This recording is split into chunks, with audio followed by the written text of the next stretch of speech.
네, 여러분 안녕하십니까? 먼저 하나님께 기도드리겠습니다. 하나님 아버지, 이번 학기도 또 저희들에게 허락해 주신 것을 감사드립니다. 유익하고 또 좋은 시간 될 수 있도록 이 강의를 인도해 주시옵소서. 예수님의 이름으로 기도드리옵나이다. 아멘. 네, 여러분 안녕하십니까? 저는 신약 3, 신약 3이라고도 하고 이 강의를 맡은 김병국 교수입니다. 예, 강의 계획서 여러분들께 그 사이버 캠퍼스에 올려놓은 올려놔서 드린 것인데 그거를 좀 이렇게 설명을 드리도록 하겠습니다. 과목 개요인데요. 그 과목명은 신약 3이고요. 신약 3라는 게 뭐냐면 우리 대학원에서 신약 성경을 세 수로 나누도록 되어 있어요. 신약 1, 2, 3 해가지고. 그래서 신약 1이 아마 복음서, 그 다음에 신약 2가 바울서신 위주로 이렇게 되어 있고요. 그 다음에 신약 3가, 요한복음, 그 다음에 히브리서, 공동서신 7권, 공동서신이 뭐냐면은 히브리서하고 요한계시록 사이에 있는 것들입니다. 그래서, 그 야고보서부터 유다서까지고요. 그 다음에는 요한계시록. 그래서 총 10권이 신약 그 3에서 다루는 책입니다. 그 학점은 2학점입니다. 담당 교수는 이제 저고요. 제 이름입니다. 그리고 핸드폰 번호가 여기 있고 제 이메일, 학교에서 공식적으로 사용하는 이메일 번호가 있습니다. 근데 교수 연락은 가능하면 여러분들 그 백석톡 설치하셨죠?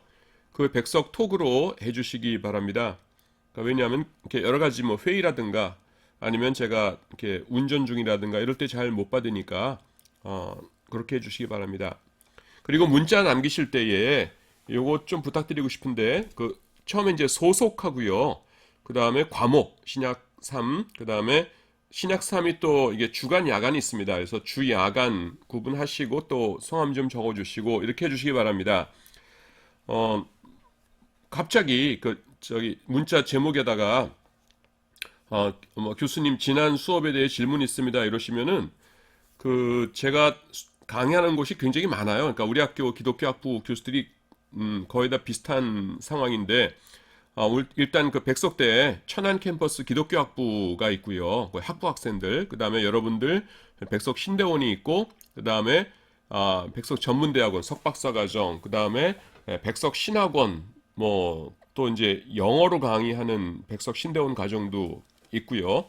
요번 학기는 없습니다만은 그래서 조금 갑자기 교수님 어떻습니까? 그러면은 약간 좀 정신이 없어집니다. 그러니까 원래대로 하면 출석부를 다 뒤져야 되거든요. 그러니까 그렇지 않도록 꼭 신대원의 무슨 과목에 야간에 이름은 뭐다 이렇게 좀 해주시고 주시면 제가 이렇게 처리하는데 빠르고 좋을 것 같습니다. 그 다음에 수업 진행 형태는 그냥 온라인 강의입니다. 제가 매주 강의를 녹화해서 올리고요. 여러분께서는 사이버 캠퍼스를 통해서 강의를 시청하시면 됩니다. 제가 그냥 매 시간 50분을 꽉꽉 채워서 강의를 합니다. 그렇기 때문에 여러분들이 따로 질문이나 토론 또 리포트 같은 거 올리시지 않아도 되겠습니다. 그냥 매주 강의 충실하게 들으시면은 충분합니다. 그리고 이제 제일 궁금하실 거가 이제 성적 평가 어떻게 될 거냐 하는 건데요. 이것도 그냥 간단합니다. 딱 세 개예요. 출석 20, 과제물 30, 학기말고사 50점 이렇게 되어 있습니다. 그래서 그 출석 20점은 이제 사이버 캠퍼스에서 여러분들이 50분을 다 들으시면은 그건 기계가 이게 자동으로 체크를 다 합니다. 그래서 그냥 나중에 성적이 자동으로 저에게 이렇게 쫙 옵니다. 파일로. 그래서 그거는 그냥 50분씩 제때 수업을 잘 들으시면 되는 거고요. 그 다음에 과제물이 있습니다. 과제물의 비중이 30점인데요. 그냥 제가 주제를 드리는 것이 아니라 각자 관심 있는 주제를 이쪽으로 2페이지로 정리해서 제출해 주시기 바랍니다. 관심 있는 주제라고 하지만은 요번 과목이 뭡니까? 신약 3거든요. 신약 3. 그래서 신약 3 범위 내에 있는 관심 있는 주제란 뜻입니다, 여러분. 당연한 거죠. 갑자기 그 리포트 체크하다 보니까 뭐 모세 오경에 대해서 쓰셨다 아니면 뭐 이사야서의 뭐 주제와 뭐에 대해서 리포트 쓰셨다 그러면은 안 되겠죠. 그래서 여러분들이 꼭 신약3와 관련된 주제 중에서 그냥 아무거나 하나 선택하셔가지고서요. 길지도 않죠. 딱 2페이지입니다. 2페이지. 그래서 이를테면은 소아시아 7교회에 대해서 조금 나는 지리적 특징에 대해서 살펴보고 싶다. 이거는 요한계시록 2장 3장이죠. 그러니까 범위 내죠. 뭐 이런 식입니다. 그래서 인터넷에서 자료를 모으셔도 좋고 뭐 책을 참조할 수도 좋고 뭐 그런데 각자의 언어로 정리할 것 이렇게 부탁드립니다. 이건 무슨 말이냐면은 그냥 그 시간이 나중에 급하시니까 리포트를 그냥 그 인터넷에서 이렇게 쭉 카피해 가지고서는 컨트롤 C, 컨트롤 V 해 가지고서는 그냥 내시는 분들 계세요. 근데 제가 약간 좀 쫀쫀합니다. 그래서 이렇게 보면 티가 나거든요. 그래서 좋은 점수 나갈 수가 없습니다. 그러니까 인터넷에서 자료를 모으는 건 뭐 요즘 세상에 그거 하지 말려면 안 되죠. 꼭 하는 거는 하시는데 다만 전체를 이렇게 서본결을 이렇게 만들고 그 다음에는 하여튼 자신의 언어로 이것은 자료는 다른 것을 참고했지만은 내 리포트다 하는 인상을 줄 수 있도록 자신의 언어로 이렇게 잘 모으시라는 틀을 만드시라는 그런 뜻입니다. 그 다음에 2페이지니까 표지는 만들지 마십시오. 예. 그리고 그림 같은 거로 너무 크게 하셔가지고서는 이렇게 그림으로 전체 잡아먹지 않도록 이렇게 해주시고요. 그 다음에 2021년 9월 30일까지, 그러니까 9월 30일, 뭐 충분 1시간입니다. 달랑 2페이지니까요. 9월 30일까지 사이버 캠퍼스에 업로드 하시기 바랍니다. 설마 20페이지겠지, 2페이지겠어? 그러실 수도 있는데 20페이지 아니에요. 2페이지입니다. 2페이지만 사이버 캠퍼스에 업로드 해 주시기 바랍니다. 2페이지 넘기지 마시기 바랍니다. 2페이지 모자라지도 마시고요. 예. 그냥 많이 쓰는 거 좋아하시는 분들 계시는데 이번에 그 자제하는 법도 좀 배우시기 바랍니다. 그 다음에 이제 학기말고사가 50점입니다. 범위는 그냥 한 학기 공부 내용 전체예요. 근데 많아요. 그리고 그 사지선다형으로 출제 이렇게 할 겁니다. 사지선다형하고 OX 문제도 좀 있을 것 같아요. 예. 뭐에 관하여 논하라 이런 거는 문제를 못 낼 것 같습니다. 예, 지금 상황상. 그리고 여러분들이 아이고 힘들겠다 생각하실 텐데 그렇게 힘들지 않을 거가 뭐냐면은 오픈북입니다. 그래서 오픈북이기 때문에 그냥 그 시간 범위 내에 여러분들이 뭐 필기를 하신 걸 보시건 아니면은 교환을 보시건 이렇게 열심히 보셔가지고 그냥 문제 푸시면 됩니다.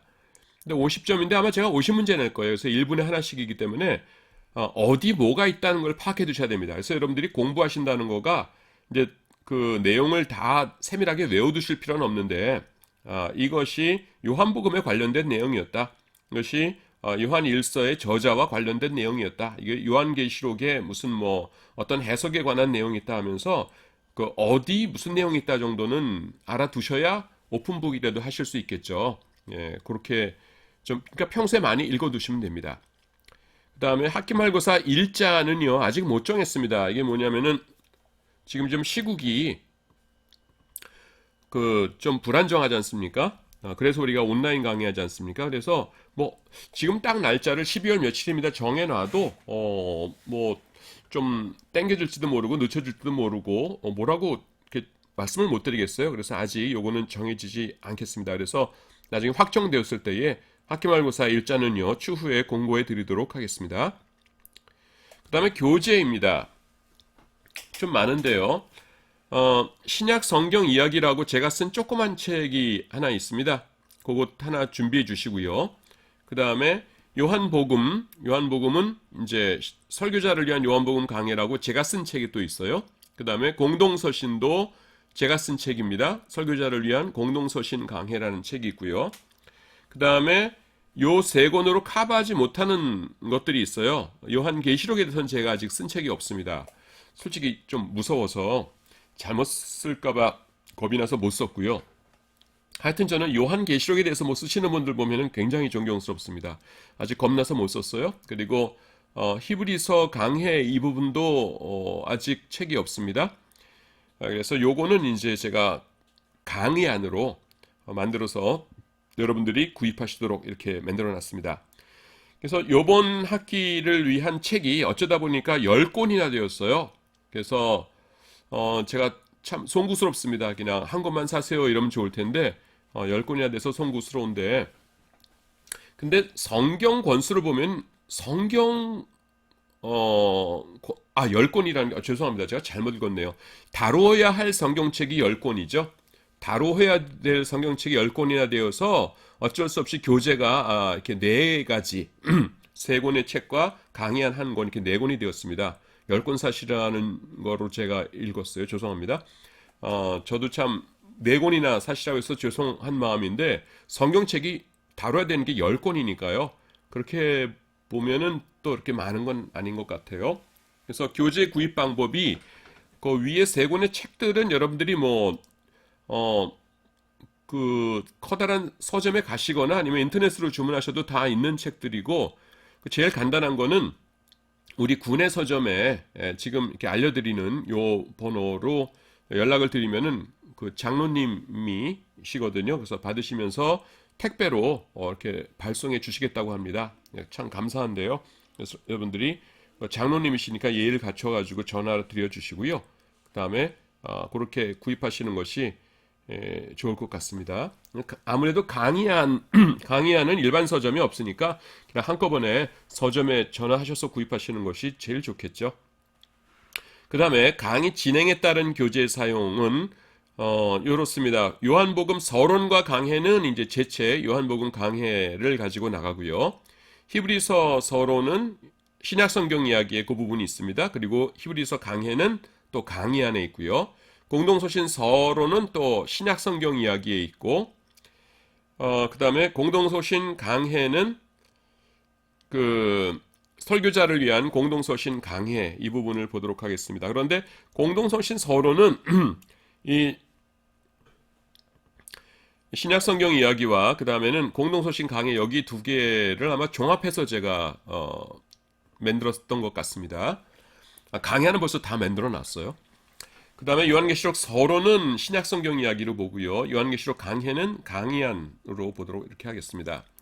그리고 추천도서를 좀 썼는데, 요건 뭐냐면은 요번 학기에 강의할 내용 가운데서 좀 그 연관된 것들이에요. 그래서 제가 도서관에 있으면은 이렇게 쓰고 오셔가지고서는 교수님 뭐 좀 여쭤봐도 됩니까? 그래서 예, 뭔데요? 그러면은 10중 8구 뭐냐면은 무슨 공부해야 되는데 주석 뭐 줬습니까? 아니면은 무슨 책 봐야 됩니까? 이런 거 책 추천 이렇게 문의들 많이 하십니다.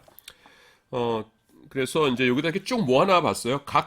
여러 가지 책들이 있는데, 각 부문별로 신구약 중간사는 요거, 그 다음에 예수님의 역사에 대해서는 요거, 또 우리가 다루는 각 권들의 서론들은 뭐 이런 것들 이렇게 해가지고 그냥 한 권씩만 제가 이렇게 말씀을 드렸습니다. 그러니까 여러분들 지금 화면에 있는 거 받아 적으려고 하지 마시고요. 이렇게 막 쓰시려는 분들이 있는데, 그러지 마시고, 그냥 제 눈엔 다 보입니다. 그러지 마시고 그냥 여러분들 사이버 캠퍼스에 제가 강의 계획서 파일 거기다가 업로드해 드렸거든요. 그러니까 그거 보시면 되겠습니다. 자, 요한복음 들어가도록 하겠습니다. 교재는 이제 요한복음 강해이고요. 여기 쪽이라고 나오죠. 요건 뭐냐면 여러분들 가지고 계신 요한복음 강해에 나오는 그 쪽입니다. 페이지 수예요. 제가 쓴 거기 때문에 제가 아래 한글로 원고가 다 있겠죠. 그래서 그거를 가지고 제가 이렇게 강의하기 좋게 이게 쪼갰습니다. 그래서 밑에 있는 요 페이지, 요거는 지금 여러분들 강의하기 위해서 만든 요 원고의 페이지고요. 책 페이지는 요 13쪽입니다. 요 쪽과 요거는 달라요. 예. 그래서 저자 직강을 하니까 이렇게 편리한 것도 있습니다. 자, 요한복음의 중요성과 특징입니다.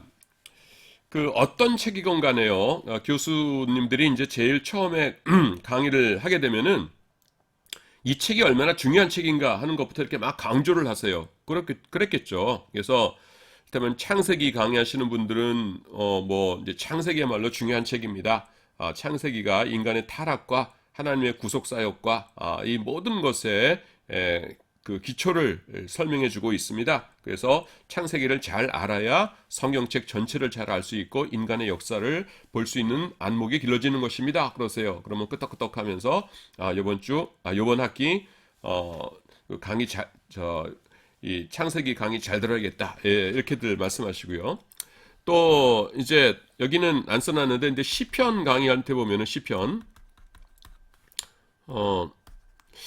강의할 때 보면 또 시편 교수님들은 그러세요. 뭐냐면은 우리가 하나님을 섬길 때 지정의 이 세 가지를 합해서 전인적으로 하나님을 섬겨야 되는데 시가서를 제외한 다른 모든 부분들은 거의 다 지적인 것과 의지적인 것에 방점을 두고 있다. 그렇기 때문에 우리가 이 시편과 같은 그 시가서를 잘 알아야 우리가 정서적인 것도 동원해서 하나님을 섬길 수 있게 되고, 그래야 우리가 지정의 모든 인격을 다해서 하나님을 섬길 수 있게 되는 것이다. 그러니까 시편 열심히 공부하시라. 그러면 또 학생들이 맞는 말씀이잖아요. 그러니까 끄떡끄떡하면서 이번 학기 시편 공부 열심히 해야겠다. 이렇게 합니다. 또 마태복음 교수님은 또 이제 구약과 신약에 딱 연결되는 여기 가운데 마태복음이 있죠. 그러니까 마태복음 잘 해야 이제 그 연결고리를 잘 찾을 수 있는 것이다. 이렇게 말씀하시고, 또 로마서 강의하시는 분들은 이건 뭐 따로 설명할 필요가 없죠. 로마서가 이신칭이 오직 믿음으로 구원받는다는 것에 그 아주 핵심적인 부분을 잘 설명하고 계시지 않습니까? 있지 않습니까? 그러니까 로마서 중요한 책입니다. 다들 그러세요. 그럼 또 학생들이 또 맞는 말씀이니까 끄떡끄떡하면서 로마서 공부 열심히 해야겠다 이렇게 합니다. 그런데 말씀입니다. 우리 요한복음도 굉장히 중요한 책입니다. 지금 여러분들이 속으로 피식 웃으셨을 거예요.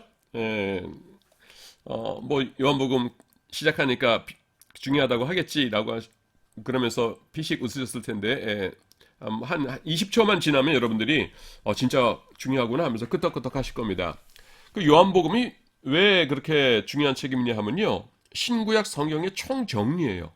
그러니까 하나님께서 이렇게 어떤 책들을 이렇게 쭉 주시면은 제일 마지막에는 앞에 있는 걸 총정리하는 책을 주시겠죠. 그러니까 그런데요, 이 요한복음이라는 책이요, 신구약 성경 중에서 제일 마지막에 쓰여진 책들 중에 하나입니다. 제일 마지막에 쓰여진 책이 뭐냐 하면은 요한문헌이에요. 이거는 우리 같이 이제 보수적인 신자들이건 아니면은 뭐 하나님 없다라고 하는 이 좀 자유주의 신학자들이건 상관없이 모두가 똑같이 그 인정하는 것입니다. 요한문헌이 제일 마지막에 쓰여진 책이다. 뭐냐면 AD 85에서 한 95년 사이 정도의 AD 그렇게 쓰여진 책이다. 이렇게들 말을 합니다. 하나님께서 어떤 책들을 여러 권 주시면은 제일 마지막은 전체를 그 요약할 수 있는 어떤 서머리로서 이렇게 어떤 책을 한 권 주시겠죠. 예. 그래서 우리가 쉽게 할 수 있는 게 뭡니까, 여러분? 그 모세 오경 있지 않습니까? 모세 오경 보시면은 그 창세기, 출애굽기, 레위기, 민수기 주신 다음에 그 다음에 신명기라고 있죠. 신명기. 근데 여러분 이 신명기가 어떻게 돼요? 이게 거듭신자입니다. 거듭신. 그래서 뭘 거듭한다는 뜻이고요. 그 다음에 이제 명은 요거죠. 그 명령. 그 다음에 기록할 기자 써가지고서는 하나님의 명령, 계명을 거듭해서 기록한 책이다. 이게 신명기예요. 그래서 듀트라노미죠. 그래서 그 노모스, 노미아 요것이 율법이고요. 듀테로 이게 뭡니까? 듀트로 이게 둘이죠. 그래서 연속해서 두 번 율법을 기록한 것이다. 이렇게 되는데 듀트로가 신, 노미가 명 해가지고서는 한자로 신명기 이렇게 해놨습니다. 그래서 신명기 보시면 어때요? 창세기, 출애굽기, 레위기, 민수기 주신 다음에 다 주셨는데 너무 복잡한 것 같아요. 그래서 신명기에서는 뭡니까? 이것을 요약하고 계시죠. 그 모세의 유언의 형식을 빌어가지고 이걸 전체 요약하는 그런 내용을 갖고 있습니다. 근데요, 요한복음이 그래요. 그 믿음이 없는 사람이 볼 적에는 믿음이 없는 사람들은 어떻습니까? 그냥 그 고대에 책들이 수십 권 있었다는 겁니다. 있었는데 그냥 사람들이 만든 책이죠. 그 창세기부터 뭐 요한계시록 뭐 다른 책들도 근데 여러 가지 책들 가운데서 몇 권을 주섬주섬들 모아가지고선 이건 성경이다 거룩한 하나님의 말씀이다 이렇게 했다는 거예요. 믿음이 없는 사람들이 볼 때는. 그러니까 그 중에 어떤 책이 제일 마지막에 쓰였다라는 것은 아무 의미가 없죠. 어쩌다 보니까 제일 처음에 쓰인 책, 어쩌다 보니까 제일 마지막에 쓰인 책 그럴 테니까요. 그런데 우리들은 뭘 믿습니까? 하나님께서 살아계신 걸 믿고 그 다음에 모든 성경은 하나님의 감동으로 된 것으로라는 걸 아멘으로 믿는 사람들이죠.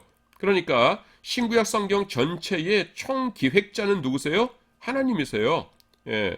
근데 하나님께서 제일 마지막 책을 아무 의미 없이 주셨을까? 그건 아닐 거라는 겁니다.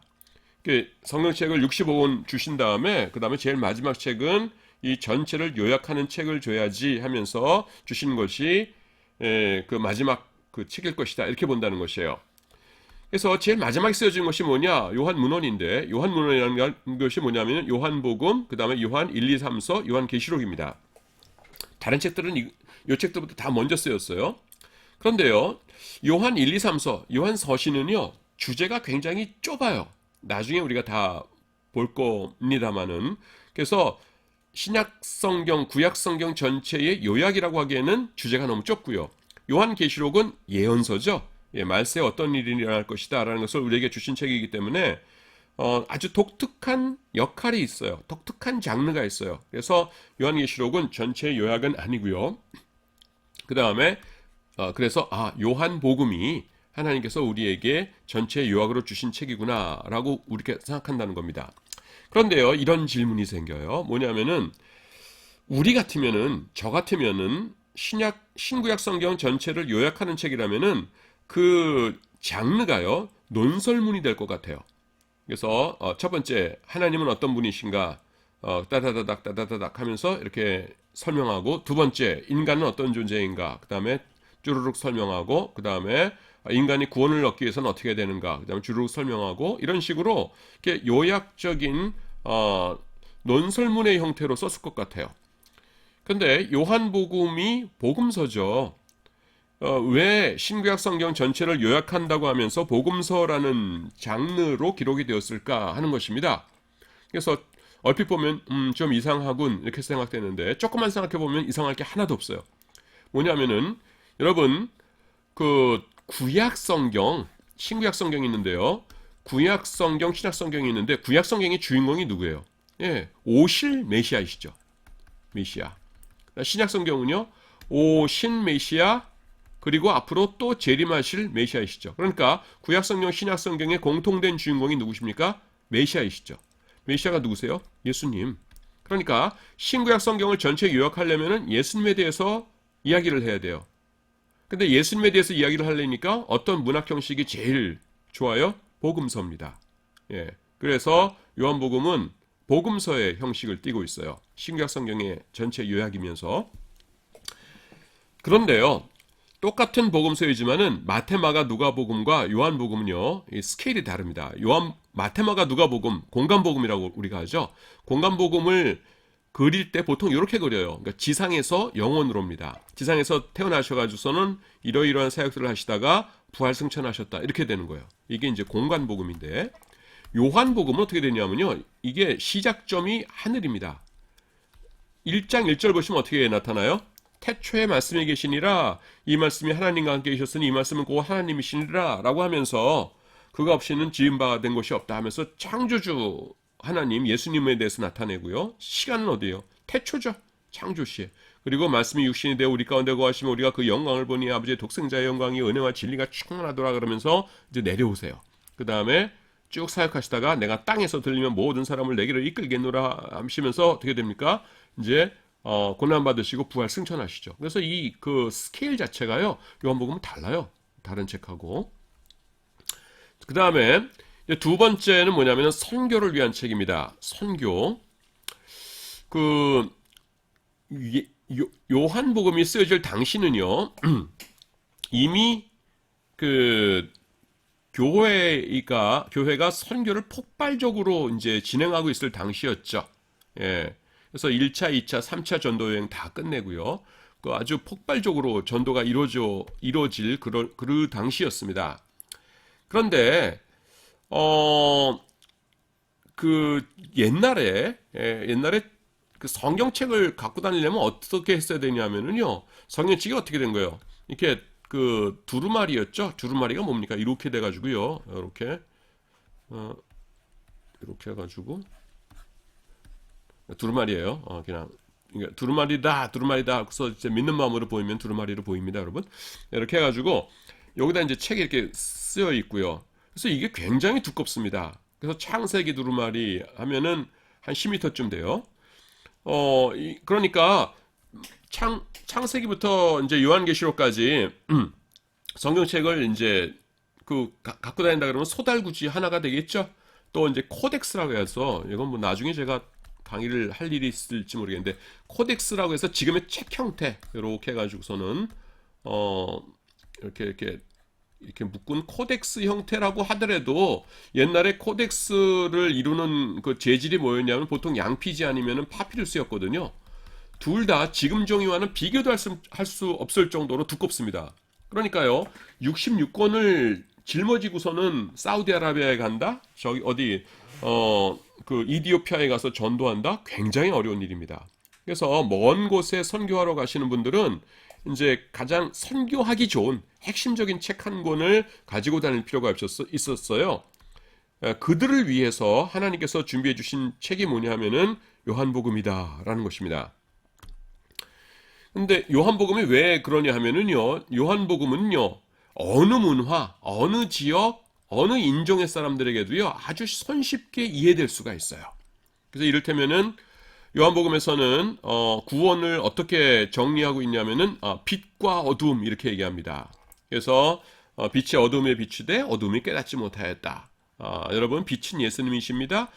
예수님 없이 사는 인생은 사회는 어두운 곳이었습니다. 그래서 예수님께서 오셔서 우리에게 빛을 비추어 주셔서 그 빛을 따라가면 천국 갈 수 있게 됩니다. 그러면은 얼마나 쉬워요. 빛과 어둠에 대해서 모르는 사람은 없죠. 그리고 이 지구상 어느 곳에 가든지 빛과 어둠 중에서 뭐가 더 좋아하면은 빛이 더 좋아요 이러지. 우리는 어둠의 자식들입니다. 어둠을 숭상합니다. 이런 사람들은 없겠죠. 또 요한복음 1장 12절 뭐예요? 그 이름을 믿는 자들에게는 하나님의 자녀가 되는 권세를 주셨다 이렇게 말씀하시죠. 그래서 아버지와 자녀입니다. 하나님은 아버지, 우리는 자녀. 얼마나 이해하기 좋습니까? 또 사망과 생명. 예수님을 믿는 사람들은 사망에서 생명으로 옮겼느니라. 영적인 사망, 지옥, 그리고 영적인 생명, 영생, 천국 가는 거. 그 누구나 다 이해할 수 있죠. 그래서요, 요한복음은 이렇게 복잡하게 여러 가지 그 신학이라든가 철학이라든가 이런 걸 이해하지 않아도 어느 곳에 가든지 그냥 읽어주면은 사람들이 이해할 수 있고 또 예수님을 쉽게 받아들일 수 있도록 그렇게 쓰여진 책이에요. 그래서 이 선교에 최적화된 책입니다. 그래서 이것을 알 수 있는 것이 무엇이냐 하면은요, 여러분 옛날에 쪽복음이라고 있었어요. 쪽복음 서라고 하는 게 낫겠네요. 이게 뭐냐면은 지금은 이제 우리나라가 솔직히 부자가 되었으니까 그냥 신구약 성경 책들 별 부담 없이 사가지고서는 선물도 주고 그럽니다. 그런데 옛날에 가난했잖아요. 그러니까 사람들에게 전도를 하고 싶은데 신약 성경만도 나눠주려면 부담이 돼요. 그래서 그 복음서 가운데 딱 한 권만 이렇게 인쇄를 해서 그 가운데 이게 두 개 스테이플러 두 방 이렇게 꽁꽁 찍고 표지만 한 2, 3도 인쇄를 해가지고 이렇게 나눠줬었어요. 사람들에게. 그걸 쪽복음서라고 합니다.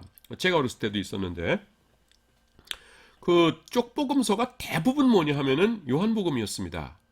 왜냐하면 예수 안 믿는 사람들이 처음 읽기가 제일 편해요.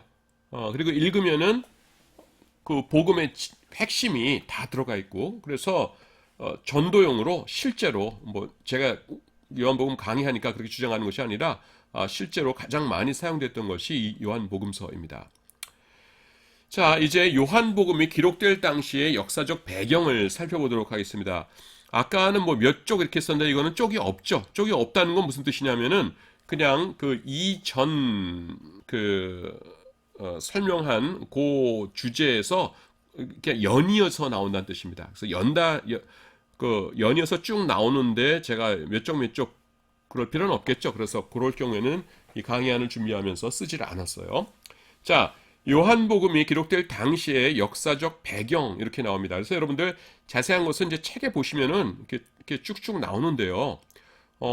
이거를 제가 이렇게 읽는 것보다는 그냥 강의 시간이니까 여러분들 앞에 보세요 하면서 자 칠판 쳐다봐 주시기 바랍니다 하면서 이제 강의하는 거가 낫겠죠. 그래서 제가 그걸 강의를 이렇게 하도록 하겠습니다. 자, 직선을 그어볼까요? 예, 제가 지금 다루고 있는 것이 곰캠인데 참 재주가 많은 것 같아요. 그 AD 70년이 되면은요, 70년에 예루살렘이 망했죠.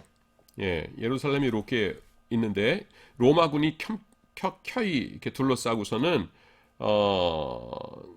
있다가 AD 70년에 이거를 정복해 버렸습니다. 그때 이제 온 사람 이름이 로마 장군 이름이 뭡니까? 우리가 보통 디도 장군이라고 하는데 라틴어로는 티투스고요. 그 다음에 영어로 읽을 적에는 보통 타이터스라고 읽습니다. 우리 성경책 중에 디도서 있죠? 예, 그 디도도 그 스펠링은 똑같아요. 타이터스 이렇게 됩니다. 그런데요, 이 안에 있던 그 랍비 중에서 요하난 벤 자카이라는 사람이 있었어요. 예, 한 사람 이름입니다. 벤이라는 것이 이제 누구의 아들이라는 뜻인데 유대인들은 뭐 자카이의 후손 뭐 이런 뜻으로 벤 자카이 뭐 이렇게 썼어요. 그래서 이 사람이 요 안에 있다가 고민에 빠집니다. 그 뭐냐면은 유대인들이 정체성을 지키기 위해서는 뭘 지켜야 돼요? 유대교라고 하는 그 종교가 살아남아야 됩니다. 그래야 유대인들이 정체성을 지킬 수가 있을 거예요. 근데요, 유대교의 정체성을 지키기 위해서는 세 가지가 필요해요. 하나는 뭐냐면 성전이 필요하고요. 성전. 그 다음에 두 번째는 뭐냐면은 율법이 필요하고 그 다음에 율법을 가르쳐주는 랍비가 필요합니다. 근데 이 사람이 현명한 사람이었거든요. 딱 보니까 성전은 이제 무너질 게 뻔해요. 로마 사람들이 기세등등하게 저러고 있는데 들어오면은 성전 무너뜨릴 겁니다. 그리고 율법은 또 이제 둘로 나뉘는데 이제 그 성문율법하고 구전율법. 성문율법은 별 문제가 없어요. 왜냐하면은 그 어딜 가건 뭐 당시 로마 제국 어딜 가건 이제 글로 적혀 있는 율법은 있었으니까. 근데 문제는 구전율법입니다. 구전율법을 외우고 있는 학자들은 그 여러 군데 있었지만은요. 그 핵심을 이루는 것은 이 예루살렘에 있는 구전 학교였어요. 이게 왜 중요하냐면은 여기서 이제 구전율법은 뭔지 아시죠, 여러분? 암기에서 암기를 통해서만 외웠던 율법. 근데 이것이 이제 사람들에게 사방으로 여서 졸업생들이 나가지 않습니까?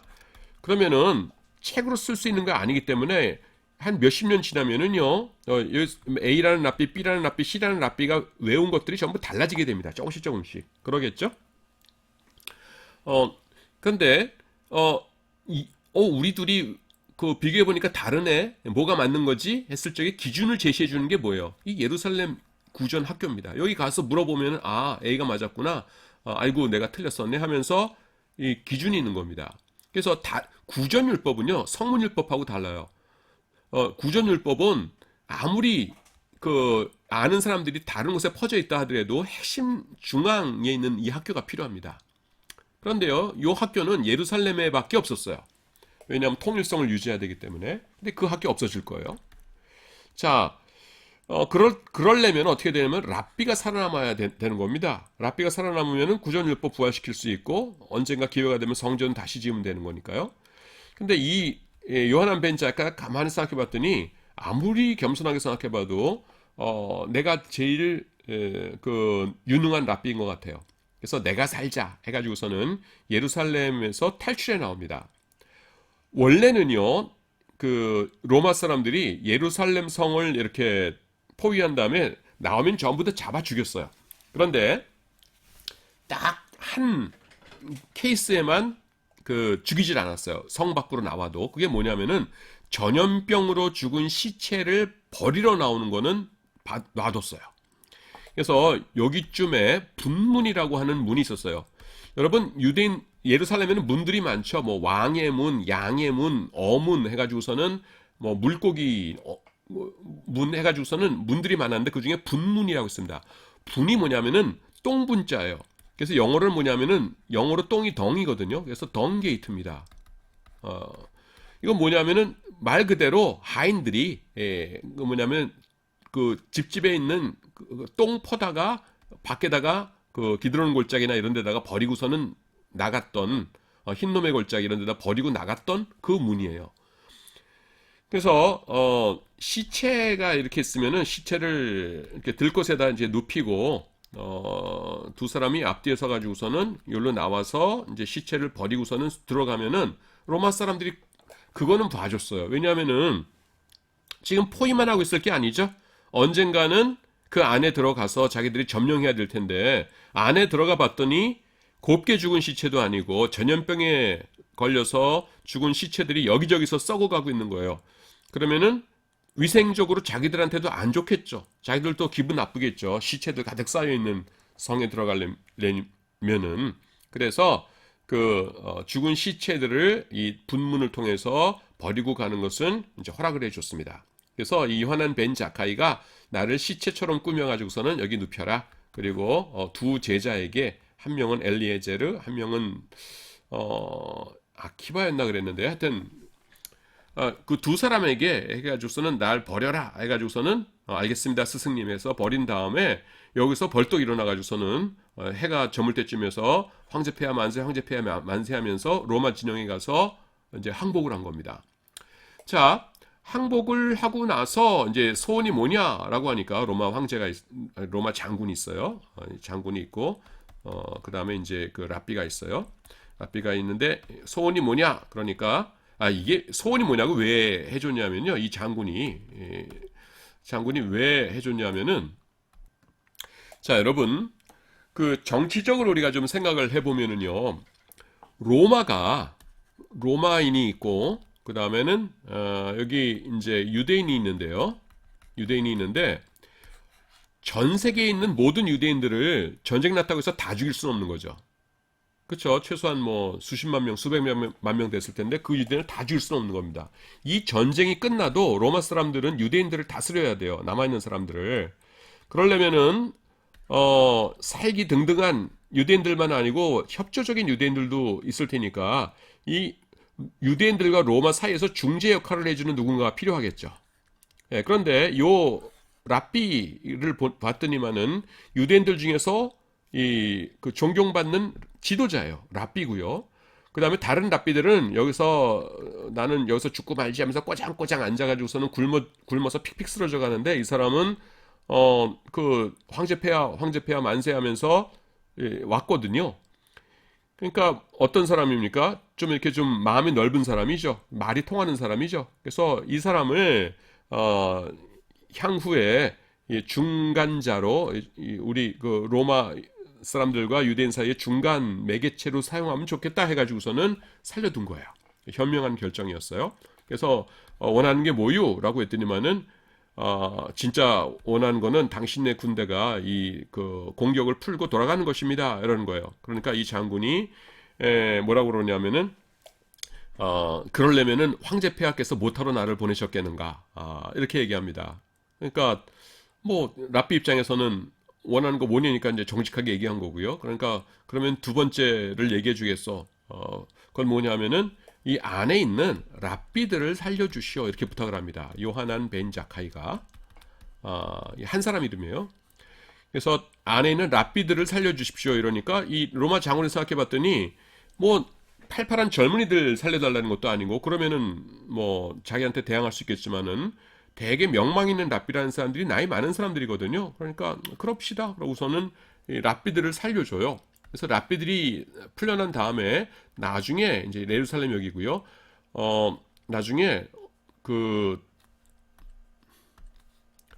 얌리아라는 조그만 도시입니다. 소도시. 얌리아에 모여가지고서는 이제 그 새로운 종교를 만들기 위한 종교 회의를 개최합니다. 그래서 왜 새로운 종교라고 제가 부르냐면은 성전이 무너졌잖아요. 구약의 모든 종교 행위는 절기를 중심으로 돌아가고요. 절기 중에서 최고는 3대 절기죠. 여러분 뭐예요? 빨리빨리 대답해 보세요. 6월절, 그 다음에 그 50일 후에 있는 오순절, 그 다음에 9월, 10월경 가을에 있는 뭐예요? 초막절. 그렇죠. 예, 감사해요. 요 3대 절기는 성전에 와서 쇠도록 이렇게 되어 있는 것이에요. 그러니까 성전이 구약 종교의 핵심입니다. 그런데 성전 무너져 버렸죠. 그래서 우리는 알죠. 왜냐하면은 성전이 왜 무너졌어요? 예수님 오셨으니까. 이제 예수님께서 이 성전을 헐라 그러셨잖아요. 그러니까 이제 예수님을 중심으로 한 우리 기독교가 퍼지면 되는 거예요.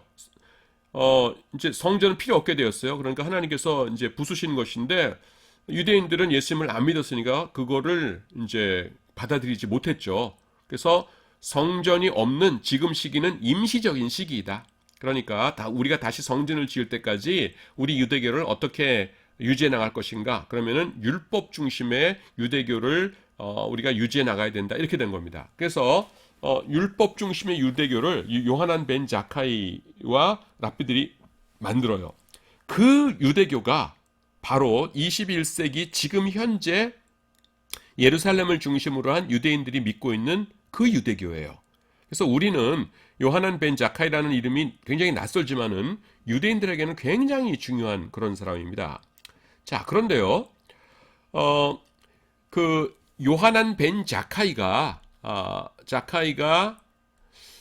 그 처음에 이제 그 유대교의 수장이 됐을 적에는요, 기독교인들에 대해서 굉장히 관용적인 태도를 취했습니다.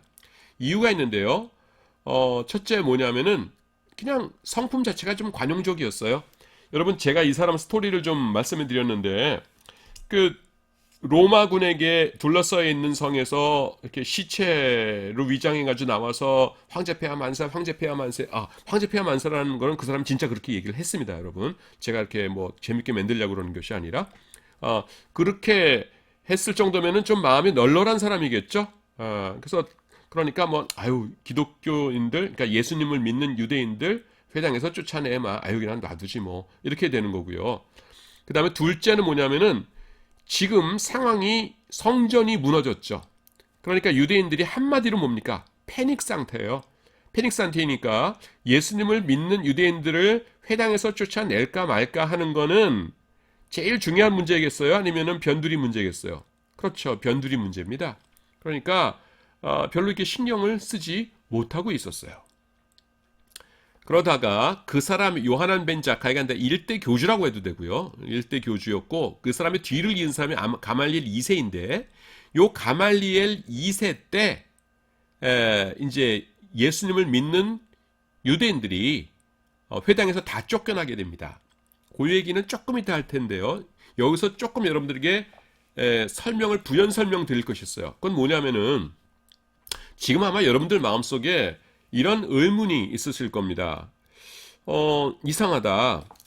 지금 예수님께서는 30년대에 왜 제가 뭐 30 몇 년이라고 안 하면은 학자마다 조금씩 차이가 있어요.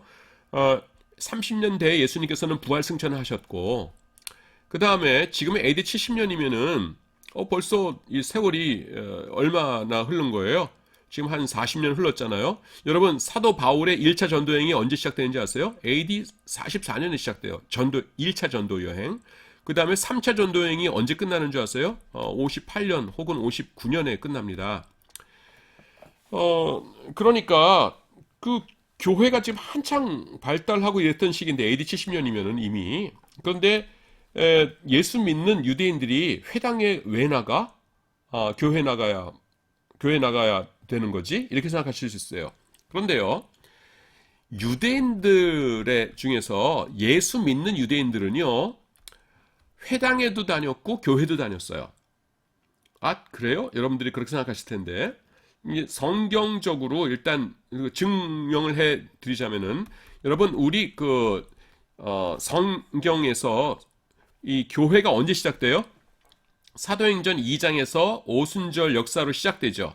그런데 3장 보시면은 베드로와 요한이 기도 시간에 어디로 갑니까? 성전에 올라가죠.